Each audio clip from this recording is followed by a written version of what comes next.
Out of all the images stored on his brother's phone, Chozo was lost on why Yuji chose to share a picture of a panda to convince the man of their tale. Correction, a cursed corpse. The very same corpse that the two fought alongside in Shibuya.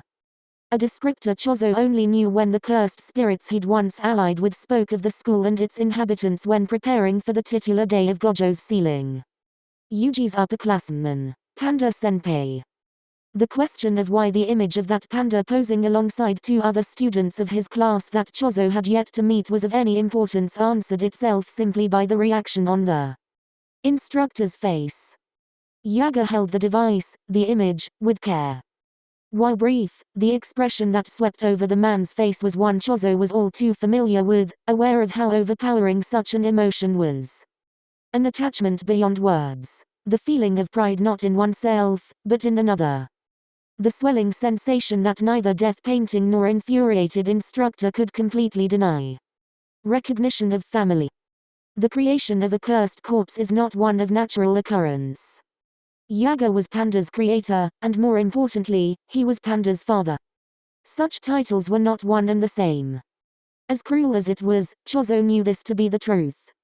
And yet, when Yaga returned Yuji's phone to him, the cursed spirit could not help but wonder if the one responsible for ushering him and his siblings into this world had ever once shared the same expression Chozo had witnessed now. His first reaction was doubt, though he was ashamed to admit the tiniest sliver of his being wished it had been the case, even knowing such a wish would only yield a macabre imitation of love. As if a mind occupied by nothing but its experiments and the corrupted logic that dictated them could ever share in the same experience. Chozo had no need for a father. He had his siblings, and that was enough. Yuji did well to hide the restless energy within him.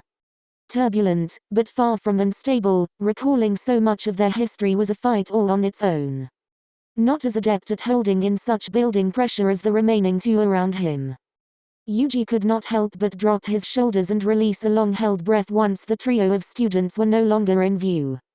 His brother's back slumped over forward, not so much as relaxing but finally giving way from the stress of holding it straight throughout their discussion. It was only when the man in front of them turned around did Yuji rush to assume his prior position. Yaga noticed this, but chose not to comment. The man sat down again, placing himself between Chozo and Yuji to assess the two in silence with no interruption. With much to consider, it was only natural that Yaga would take this time to pause and assess the options before him. The subject of Yuji's status as Sukuna's vessel was imminent. Since his brother's reveal of that fact, Satoru's actions had made the teenager's willingness to move heaven and earth for the consequences of that very fact to remain out of reach. That sentiment alone must have instilled a sense of trust between sensei and student, as it would be foolish to leave oneself alone with those considered dangerous and deserving of immediate detainment. Chozo could only assume this was the case, but he refused to definitively declare it such. Rash proclamation of this minor victory that still had yet to come would not do the two any good. Satoru is, by far, the most infuriating student I have ever put up with.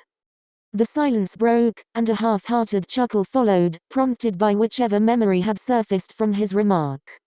Cocky, arrogant, disrespectful, especially to his elders. Prone to acting on his own. Dismisses the consequence of his own actions. Honestly, the last 3 years attending Jujutsu Tech have only ingrained this mindset even further. With all that said, I'm inclined to consider his judgment. Thank you. I said consider. Yaga was quick to halt any celebration. His previous statement only acted as a means to justify why they were speaking in the first place. Not all sorcerers will listen to what curses and the condemned to house them would have to say.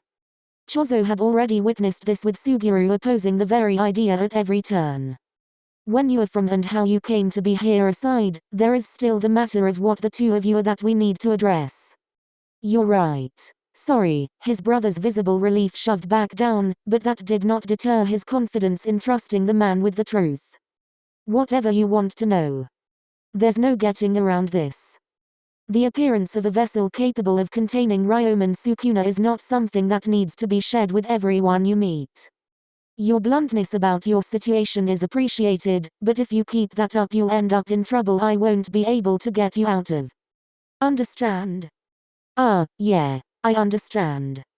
Good. As much as Satoru is willing to handle whatever comes your way, by your own story, he doesn't need to be making more enemies than he already has.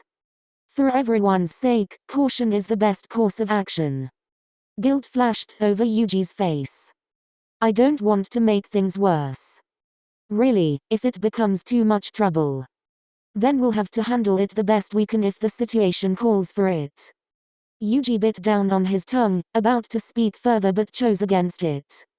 It was only when the man refrained from adding anything else did his brother's confusion prompt him to question the way Yaga was avoiding the subject in itself with his scolding.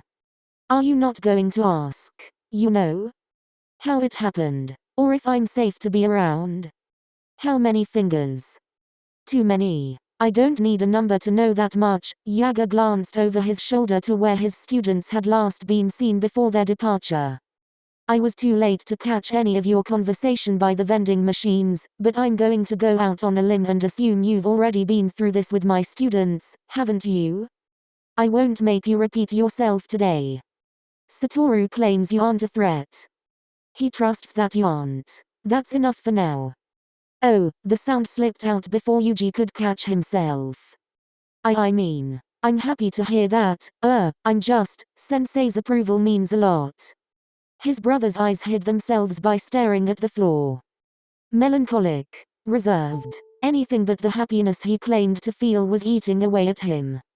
We're almost done, a bit of encouragement on Yaga's part to continue. He then shifted the focus of his questioning to Chozo. Your situation is a different matter entirely.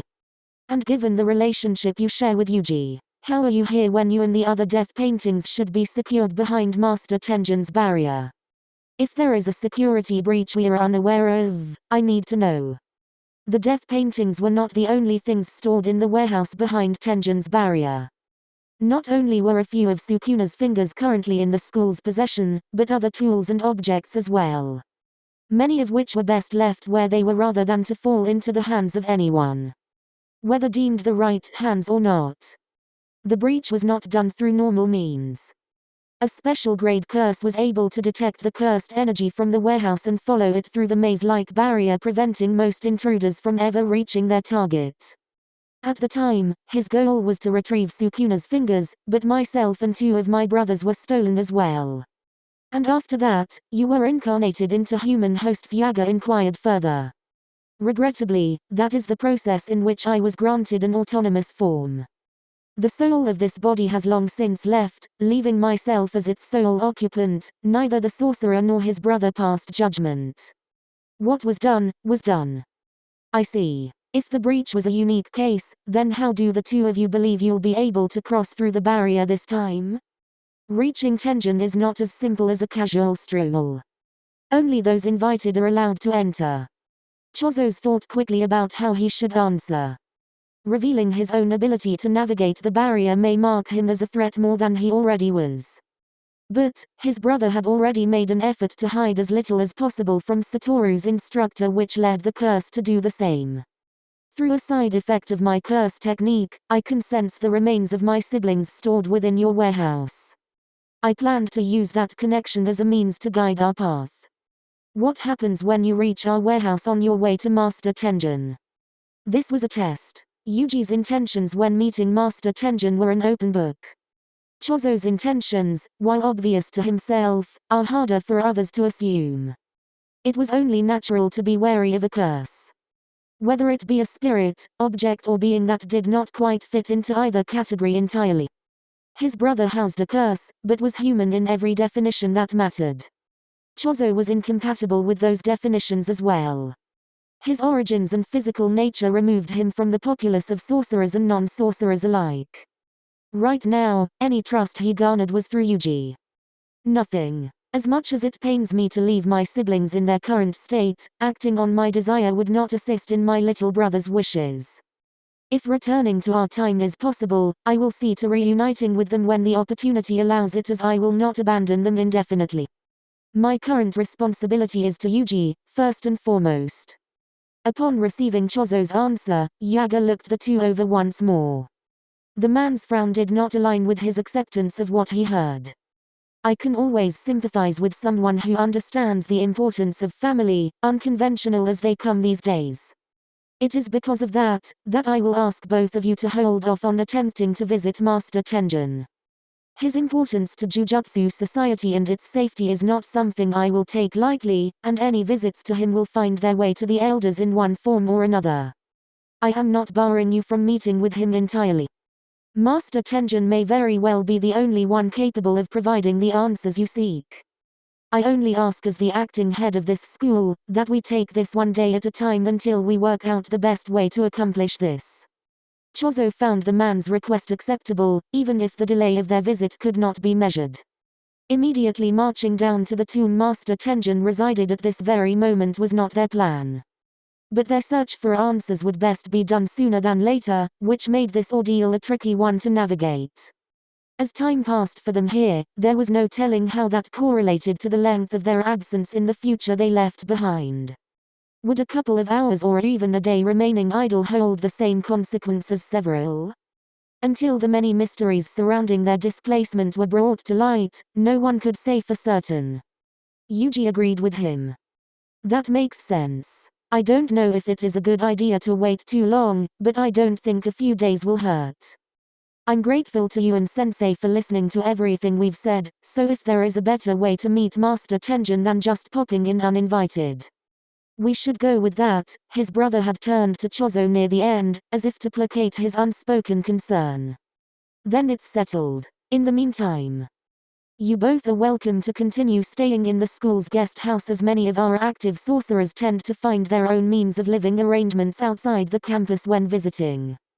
Satoru's cover story for Yuji's status as a transfer student, as bare as it is, can be used if required, but proper registration will be avoided. I'd ask you both to avoid leaving the building as much as possible, but something tells me that someone may have other plans. Don't make a scene that would warrant your identification getting checked. That someone must be Satoru. Yes, so Yuji raised a hand against his head in salute. As for Chozo, revealing your nature as a death painting, like Yuji's revealing his status, would cause just as many problems and raise too many questions that won't be allowed to go unanswered. If anyone asks, you are a unique curse bound to Yuji, and that is all. No need for elaboration. Is the duty of an older sibling to take care of the younger not a binding vow in itself? Chozo bowed, accepting the terms for their temporary living arrangements. I'll see you both back to where my students thought they could hide you. Yaga signaled their time within this hall to an end, moving to his feet with Yuji and Chozo to follow him on their way out. There should be spare clothes in one of the dressers. T-shirts and pants. Nothing fancy, but when you need to change out of a ragged uniform while waiting for a replacement. If either of you knows your size, I can get something made overnight. You don't. Your offer is appreciated. Chozo cut Yuji off before his brother could finish his thought. A proper change of clothes was nothing to take for granted. I believe Yuji's shirt size is A. His brother swatted away Chozo's hand from pulling back his collar to check for the correct response. Medium for the shirt. Large for the jacket. It'll be more comfortable over the, Yaga-san. The man in front stopped walking after his name was called, looking back to find Yuji tugging at the sleeves of his hoodie. Is there any way I can get my hoodie stitched up? Possibly fill in a few holes? If it's not too much to ask, I can get a new one made for you. Yaga's offer of replacement was declined. I don't want to sound ungrateful, but I don't want a new one. This one fits perfectly and I've had it for a while. Sinking further into his hoodie, Yuji quietly added, I'm not ready to let go of it just yet. His brother's objection to a replacement was based on sentiment. Sentiment the man understood. Fixing a hoodie like that won't be a problem. Leave it with me tonight, and I'll see to it along with a replacement uniform. It may take a bit longer than the rest to get sorted, but it will get done. Content, Yuji smiled. He gave the man his thanks and the three of them continued their return trip to the guest house. Shorter than the previous walks across campus. The knowledge of the school's terrain and the amicable atmosphere between the acting principal and the two brothers made the experience easier to endure. When they reached their temporary living quarters, Yaga showed Chozo where to find the spare clothes and other amenities behind the doors neither of them had yet to poke around behind. The man was also sure to note the barren kitchen while muttering about the messy placement of the chairs, promising to send someone out to solve the food situation in the morning. Before leaving but after Yuji had relinquished his hoodie to the instructor, Chozo overheard one last request from the man as they both stood by the entrance, prompting the curse to lean against the closest wall and observe the two in silence. "May I see the photo again?" Yuji eagerly pulled his cell phone from his back pocket, happy to indulge the man's request until the phone was clicked on. His brother hesitated for a brief second, frowning before shaking the feeling off and bringing up the same picture from before. This time, the device remained in his hand. "A second year? And these are his classmates?"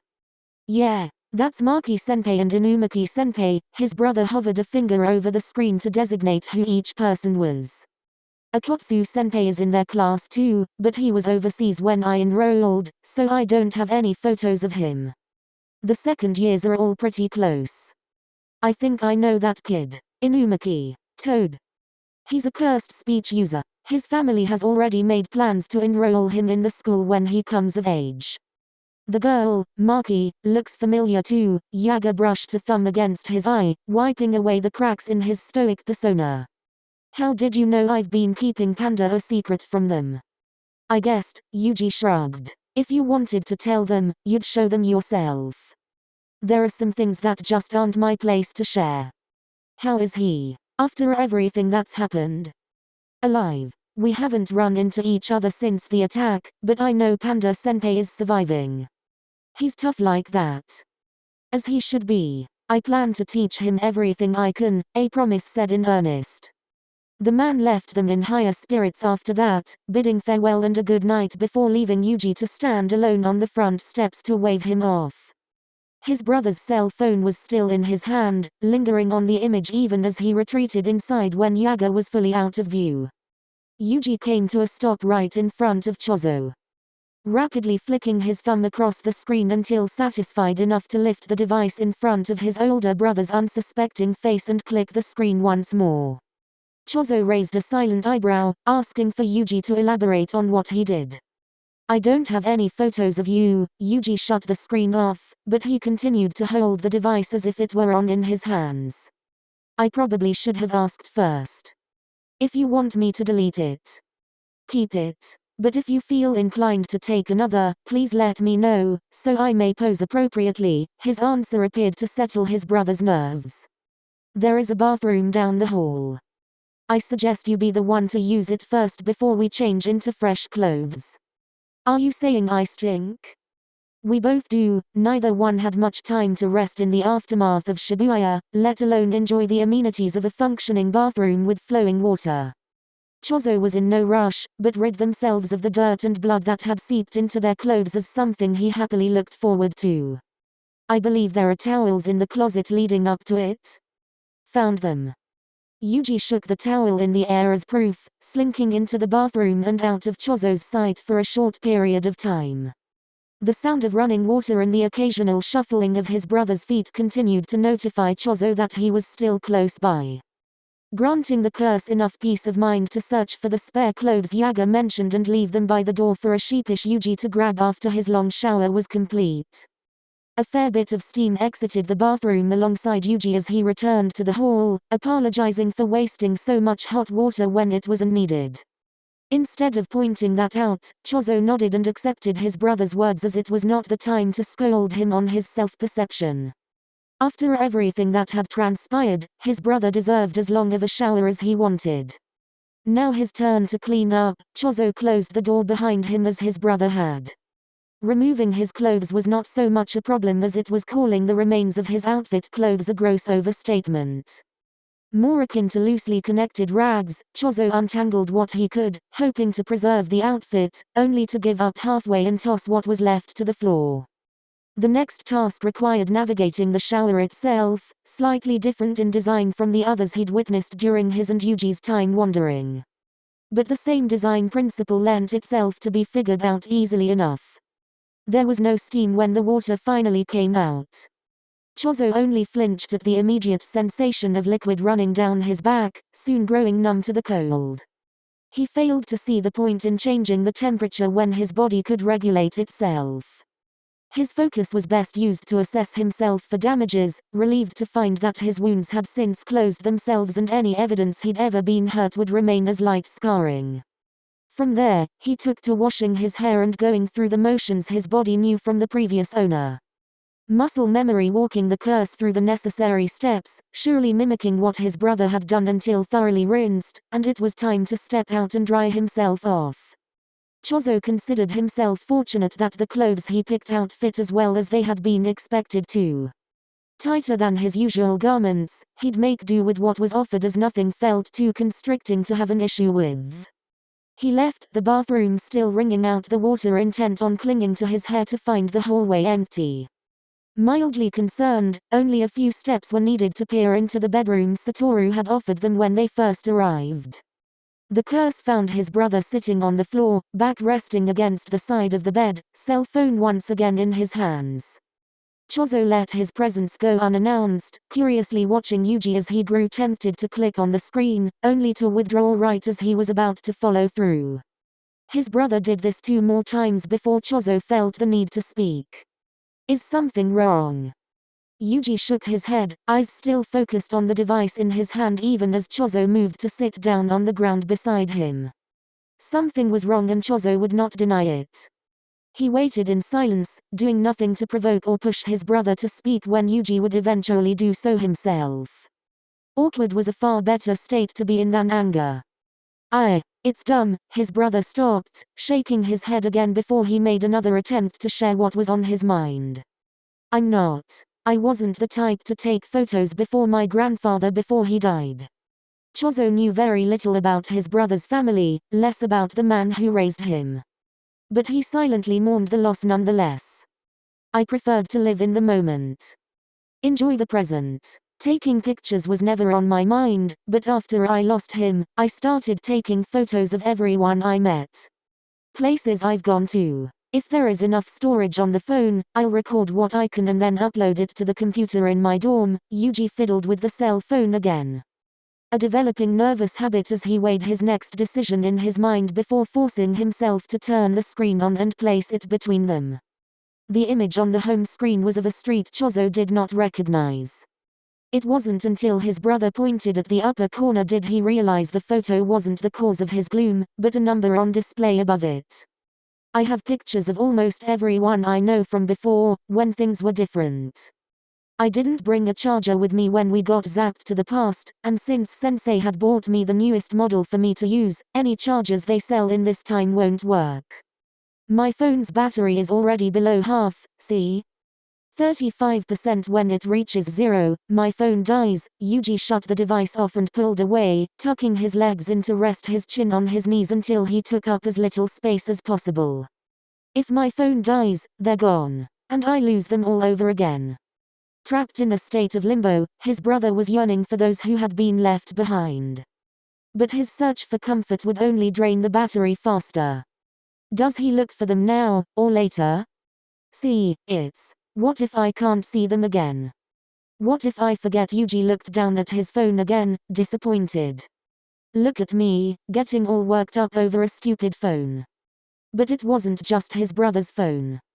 There was a very real possibility that the two of them would remain in this time, in this place, with too many unresolved threads in the future they are no longer a part of. Even if they live through the next decade together, it is not as simple as reliving the same life experiences a second time. Inevitably, there will be change. That was the reason behind sharing so much of what they knew. Chozo understood his brother's fears. While brief, his time with Izo and Ketchizu was something he held dear to his heart. Their memory ingrained too deep. He refused to believe himself capable of losing the one piece of them he had left. You do not need your pictures to remember those you care about. You won't forget. You don't know that, Yuji snapped, gripping his phone tighter.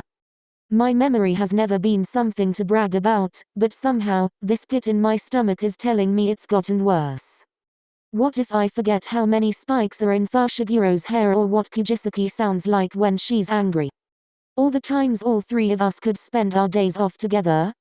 I can't. Then tell me, and I'll remember for you. His brother stilled, but his breath continued to rise and fall rapidly underneath his shirt, unable to calm down entirely. Oral tradition has passed countless stories throughout human history. If you would like to share what you want to remember, then the memory will live on inside both of us. You don't have to carry it alone. It took Yuji a minute to grasp what Chozo was offering.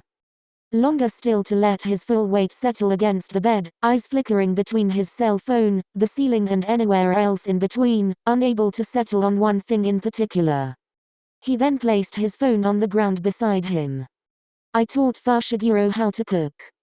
Very simple things, since that's really all I know how to make since I spent a lot of time cooking for myself at home, and we were on a budget. He's a fast learner. I heard from Kujisaki that he made the meatballs I showed him while I was away all on his own. There was pride in his brother's words. You must have been a great teacher.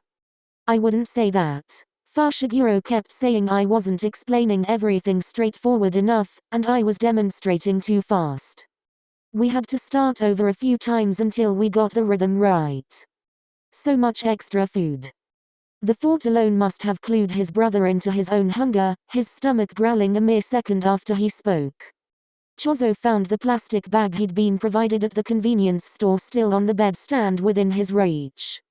While most of its contents were gone, the chocolate bar he'd purchased earlier was still wrapped amongst the plastic.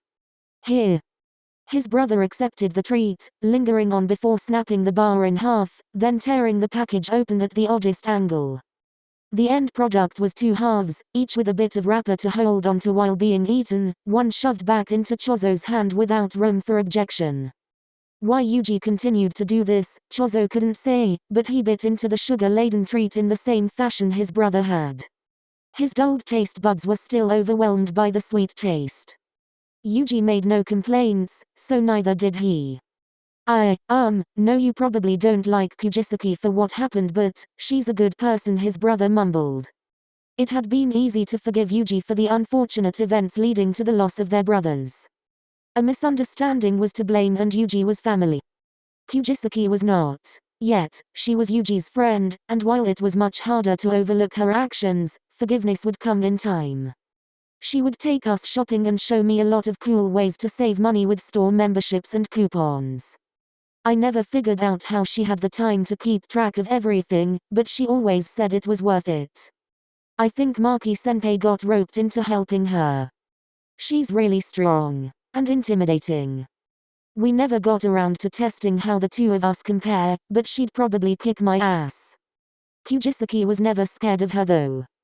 Maki is the girl in the photo you showed, Yaga, Chozo asked, committing the image to memory as best he could. Yup, Yuji swallowed the last bite of his candy bar.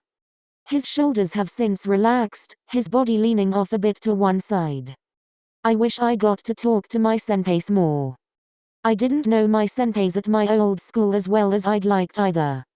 We were a part of the same club, but I always left the moment we ended to visit my grandfather. I tried to keep in touch, but after a while, messaging out of the blue felt weird. I hope they are doing well. I'm sure they are. I know you're just saying that to make me feel better. A yawn escaped despite Yuji's attempt to stop it. The empty wrapper in his hand was shoved in his pocket, a second yawn appearing just in time for his freed hand to cover his mouth in a desperate bid to hide his tired face. Hidden or not, his brother still fell against Chozo's shoulder either way, using his upper arm as a pillow to rest his head. You should try to sleep again. I'm good, Yuji nuzzled closer, one foot already stepping into unconsciousness as he continued to mutter more things that came to mind. This one time, Nanamin brought me to a bakery and the girl working the counter knew him. He used to be a regular. Bought the same sandwich each day. He enjoys baking. I asked him to show me how to make the pastries we bought. I don't even remember what they were called. His brother's voice faded out, returning only when a few rogue droplets of water dripped down Chozo's arm. The curse had thought it to be some he'd missed with his towel, or a few escaping from his brother's hair, but the trail down Yuji's cheek said otherwise. I miss him. Yuji passed out as the last word fell and the breath he'd been choking on was released. Chozo remained motionless for a time, wishing for his brother's peaceful rest without disturbance from anyone. Be it himself, or the curse bound within him. He'd considered moving Yuji to the bed proper once he felt his brother's body go limp against him, but as his fear of ruining the moment kept him from doing so. Instead, with what little movement Chozo could afford, he made sure his brother was comfortable where he was before his own eyes sought to close as well. Sleep, as Yuji knew it, was not the same for Chozo. A brief period when his body and spirit would slow, vaguely aware of the outside world as he drifted with nothing but his own thoughts accompanying him. It was a familiar state of being with over a century of practice. As unnerving as it was to experience after his freedom was granted, having his little brother by his side was enough to endure it. There was no telling what the next day would bring, and Chozo was determined to be at his best for what was yet to come. When Chozo next opened his eyes, it was to an absurdly bright assault of morning light, flooding in from the window to their backs and bouncing off the walls, persistent on making contact. Instinct drove his body to move, but Chozo restrained himself from doing so when the weight on his arm reminded him that his current position was a crucial one. A quick look confirmed that his brother was still asleep, having fallen closer into Chozo's lap in the time he was missing. Unaware of how much time could have possibly passed in what had felt to be no more than minutes, possibly an hour. The light was proof enough that the night had come and gone while Chozo's eyes were unable to perceive it. He was almost inclined to believe that he and his brother had skipped through time a second time. If the more obvious explanation for his unconscious state was his body's reaction to being pushed to its limit for days on end. This was the first proper rest either of them had the luxury to afford. Yuji-kun. And now it was over. Satoru's voice served as a prelude to his arrival, accompanied by the trample of eager feet, unable to comprehend the very definition of patience as the entrance to their quarters was shoved open. A couple more steps, and the excited teenager was panting in the door. A bundle of what had probably been neatly folded clothes was scrunched under his arm. His glasses threatening to fall off the tip of his nose as he stared at the two brothers still on the floor. Rise and shine, why are you two on the floor? Did you fall asleep like that? That's hilarious. As Satoru laughed aloud, the older teenager's antics caused Yuji to stir, pressing his face further into Chozo's arm to avoid the light beckoning him to awaken. Sensei. It's too early. Yuji's muffled whine did nothing to deter Satoru from his visit, stepping forward and squatting down beside them to joyously present the clothes in his hands.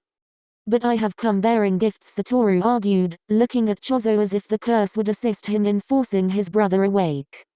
Reluctant as he was to take part, there was no stopping what was already in motion. Chozo patted his brother's head, coaxing him out of the remains of his slumber before nudging him to sit up in a more proper manner. Honeyed eyes full of sleep greeted them, wincing at the light and then blinking several times before Yuji could even acknowledge the scene before him. Shock, confusion, acceptance. Yesterday's events came back to his brother quickly. But not quick enough for the array of emotions to each take their turn before he settled on greeting Satoru with his best attempt at matching the older teenager's energy. I'm awake, Yuji declared, the sudden spike in energy dropping fast as he slouched forward, eyes falling on the stack of clothes before him. What's this?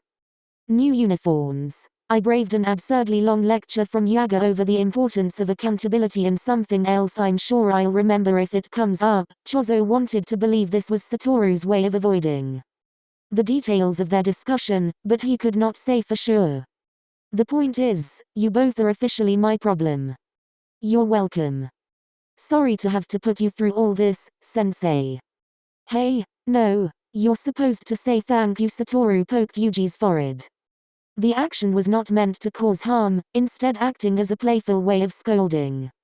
The older teenager did not care for Yuji's guilt-ridden attitude either, making his position clear in his own right.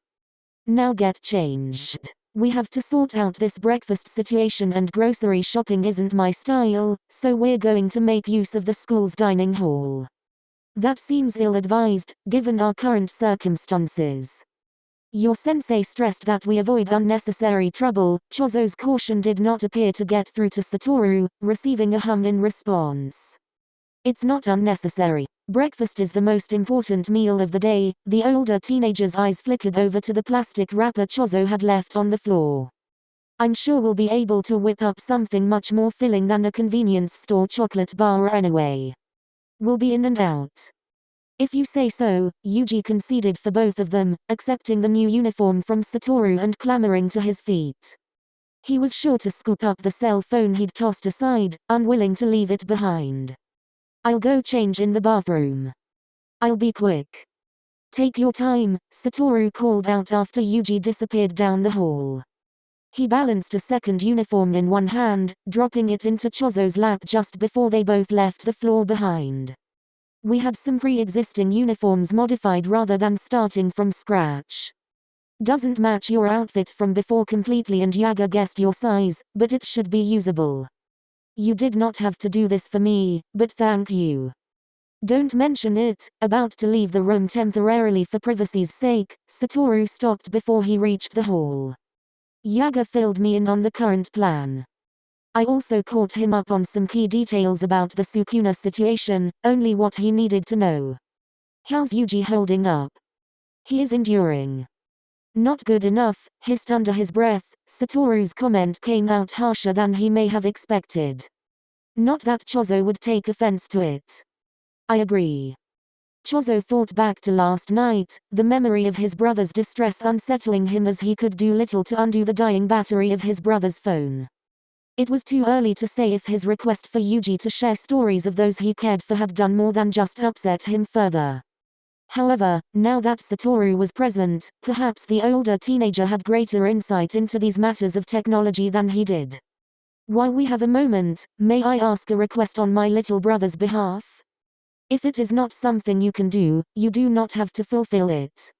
A raised eyebrow meant Chozo had acquired the older teenager's attention. I'll have you know, I can do anything I put my mind to. What is it? Yuji's cell phone is dying, and he fears that because he has no charger from our time to prevent it from shutting down completely, he'll no longer have access to the images stored within the device.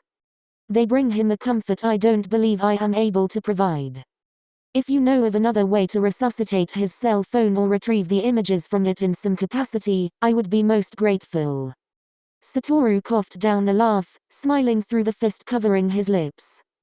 Right, I don't think CPR is going to help here. The good news is, unless technology has changed drastically over the next decade. His phone should have some kind of memory chip or card or whatever inside holding all the data for those photos he took. Data is data. It shouldn't be too hard to get a hold of if I find the right guy. You'll do it? Obviously. I'll put some feelers out to see what our options are. There is no way in hell I'm not seeing whatever dirty laundry sensei was so adamant on hiding, an ulterior motive. Why Satoru was interested in Yaga's laundry was beyond him, but as long as Yuji benefited from this, Chozo saw no reason to reject the older teenager's offer. And it will as it make Yuji feel better, right? What about me? Said focus of their talk peeked his head inside the room, confused why Chozo had yet to change into the clothes given to him. You're not changed. I am doing so now. And I'll leave you to it. The combined efforts of Chozo and Satoru's answers alongside Yuji's tired mind ended the topic there. Quick to catch up with his brother, Chozo swapped out his current outfit for the provided uniform, skipping over assessing the garment itself until it was already draped over his body. Immediately, the curse could tell that everything fit much better than what he'd worn overnight. And the small hanging mirror on the wall assisted in providing Chozo the full picture of how it looked. Yuji's outfit was a close replica of his previous one, minus the hoodie that needed further repair. Chozo's top was the same as his brother's, differing in the loose style of his sleeves and baggy pants, mirroring the robes he arrived in. To differentiate himself further from the similar style he was now sharing with Suguru, an unintentional, yet off-putting revelation, Chozo made sure to retrieve his scarf on his way to catching up with the two waiting for him by the guest house steps. He decided to tie his hair up during their walk. Satoru bounced along on their way to the dining hall, leaving Chozo to guide Yuji's steps until his brother was aware enough to walk on his own. The building they were heading to was too close to the rest of the student dorms for Chozo's liking. But to their benefit, the older teenagers' early wake-up call meant the building suited to house and feed an impressive number of people was deserted upon their arrival. According to his brother, the sheer size of the room was not even necessary. The number of people on campus at any given time would barely fill the hall to 50% capacity. Sorcerers were rare, students were rarer. With all the room the two could possibly ask for, Yuji and Chozo sat at the counter embedded in the wall which divided the kitchen from the rest of the hall. They observed Satoru stumbling around for what ended up being a large pan, a carton of eggs, and the knowledge required to turn the stovetop on to accomplish the goal he had in mind. The older teenager places his hands on his hips, thinking to himself before snapping his fingers and flicking one of the dials in front of him. Satisfied with the circle of flames lighting up in response. I'm going to cook you a 5-star breakfast. No payment required. It will put that convenience store crap to shame. Confident, Satoru placed the frying pan over the fire and worked on cracking a few eggs in a very dubious manner. Yuji rested his head on the table, unable to watch the scene before him. Sensei can't cook. I heard that. His brother's whispers were caught, yet unable to knock the wind from Satoru's sails. I'm about to prove you wrong. We're rewriting fate on this day. An undesirable odor hit Chozo's nose seconds after the declaration. His brother smelled it too, forcing him to lift his head and peer over to see what Satoru was doing. Sensei, the eggs are burning. How high did you put the heat? Shit. The older teenager quickly shut the heat off and tossed the charred eggs in the nearby garbage bin. Satoru did not look their way when he attempted to cover his misjudgment. That was just a test run. Sure. Please tell me that the kitchen isn't burning down. I'm starving. A new voice echoed through the hall, one Chozo was unfamiliar with. Both Yuji and himself spun around in their seats to find a student with short, messy dark brown hair sticking up at odd ends walking toward them. His eyes were partially closed due to the long yawn he made while stretching his arms. Good morning, Geto-senpai. The newcomer cut himself off the moment we opened his eyes in full, blinking twice before realizing he'd been mistaken. Neither of you are Geto-senpai. Astute observation. Heibara. Satoru poked his head between the two brothers, pointing his spatula at Yuji from above his head. This is our new first year, Yuji, and his very protective big brother. First year. The newcomer, Heibara, looked the pair over, undoubtedly put off by two strangers. One of whose cursed energy would surely register as suspicious no matter how Chozo worked to hide it. Contrary to his assumption, however, Chozo did not witness Heibara rethink his approach or look to Satoru for clarification. Only a wide smile prevailed and a sudden burst of energy prevailed on Heibara's face. That's amazing. Happily moving closer, Heibara jumped into the chair beside Yuji to greet him. Taking both of his brother's hands into his own to shake them more than a standard greeting was required. We haven't had any new students enroll this year until now. Yeah, that's me, a first year, Yuji faintly echoed. Do you have a curse technique? If so, what is it? Can you show me? And what grade sorcerer are you? Give him some space, will you? And quit it with the interrogation. Satoru threatened to hit Heibara on the head with the spatula still in his hand. His objection to the newcomer's questions was ironic, given Satoru's series of inquiries the day before. I'm sorry. I'm so excited. I should probably introduce myself first. Yuji's hands were freed as Heibara pointed to himself with his thumb. I'm Heibara Yu, a second year. Chozo did not recognize the name. From what he could tell, nor did his brother. Itadori Yuji. You already know my year. This is Chozo. The curse nodded when he was introduced, receiving a curt nod in return from the second year. Nice to meet you. Likewise. A few awkward glances were exchanged after the initial greeting, the air going silent as no one knew exactly what to speak of next after Satoru had shut down Yu's initial line of questioning. It was during this brief silence did Satoru squint at the pair sitting next to one another, tilting his head at Yuji specifically. You two don't already know each other. The thought came out before Satoru could stop himself. His own unchecked need for answers aside, now was not the time for such questions. Sorcerers were a rarity in relation to the populace, but that did not mean Yuji had to be acquainted with every one of them. It should not be too shocking that there will be people his brother has yet to meet in their time. Obviously, we just met. You're so weird, Gojo-senpai. Yu was the first to respond. Lucky for them, he saw his senpai's behavior as nothing more than a part of his usual mannerisms and brushed the question off entirely. And why are you in the kitchen? Is that why it smells so bad? You can't make an omelette without burning a few eggs. Yes, you can. You don't even have all the ingredients out. I'm taking over. Yu rolled up the sleeves of his jacket before Satoru could object.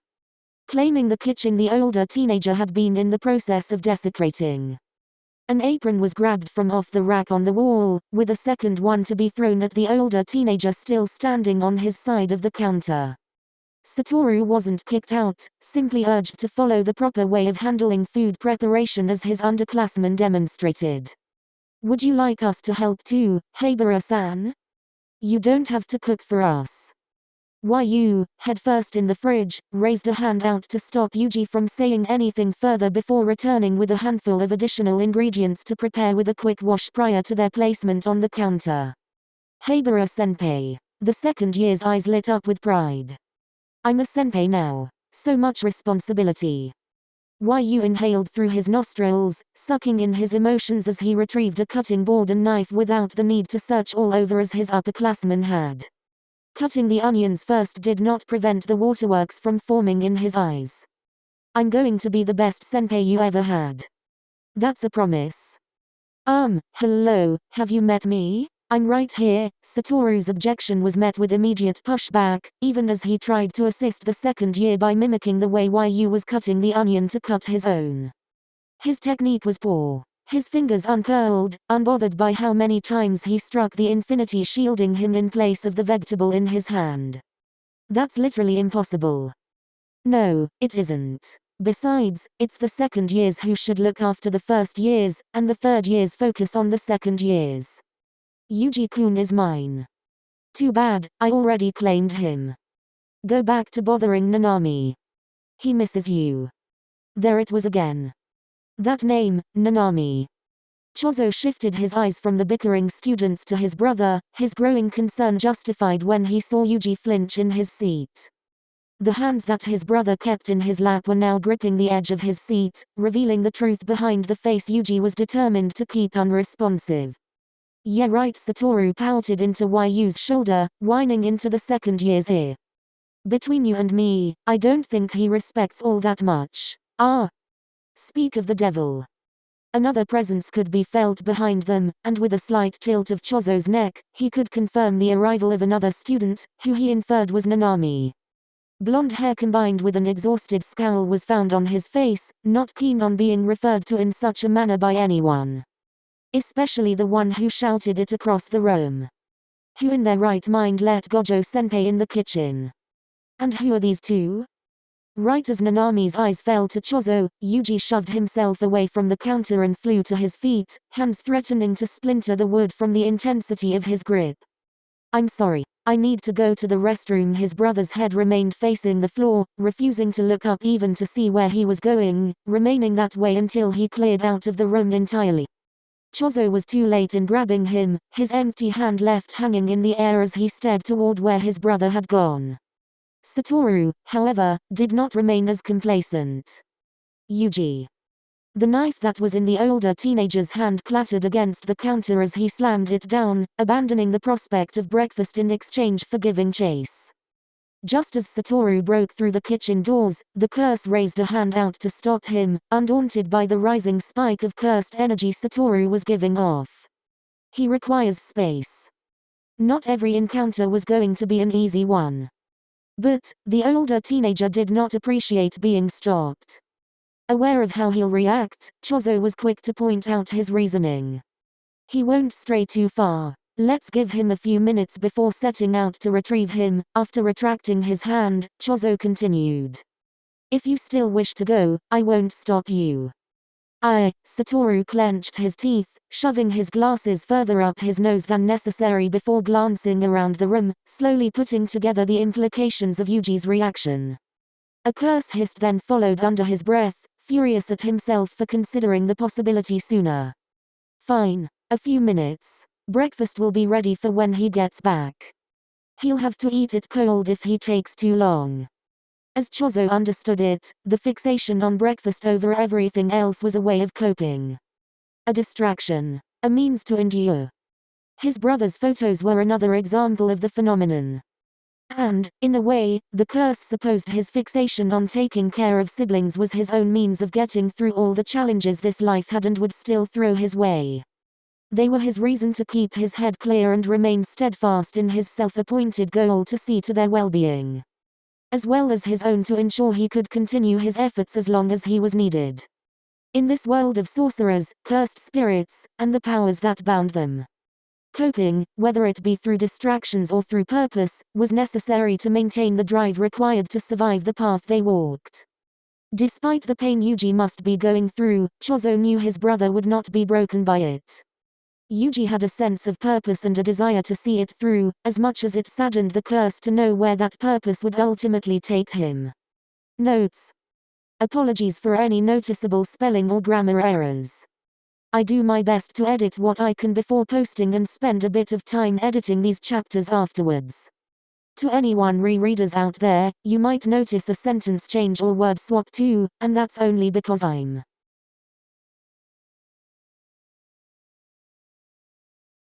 very indecisive and tend to change things once I find a better way of wording something. XD. Notes. Many and in order of appearance. Yaga's a good father figure. He cares about his students and his cursed panda child so much. Continuing the trend of his good relationship with Satoru. Having them both have enough faith in each other to go along with this situation and keep Yuji out of harm's reach feels like something they do. He does give up on trying to hide Yuji indefinitely, something that only an older Satoru appears to be able to handle the responsibility of. A lot of Chozo introspection here. There's honestly a lot I could go over, but my key thing to focus on was just the way he interacts with Yuji. He'll push him, but never become too overbearing. He gives Yuji the chance to come to him first if his immediate health is not at risk, giving his brother the option to avoid talking if Yuji truly didn't want to.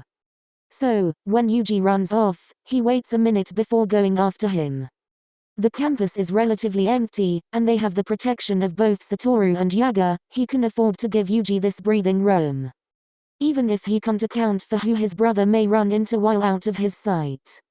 I've also been writing Chozo's narration to refer to all teenagers and younger by their first names.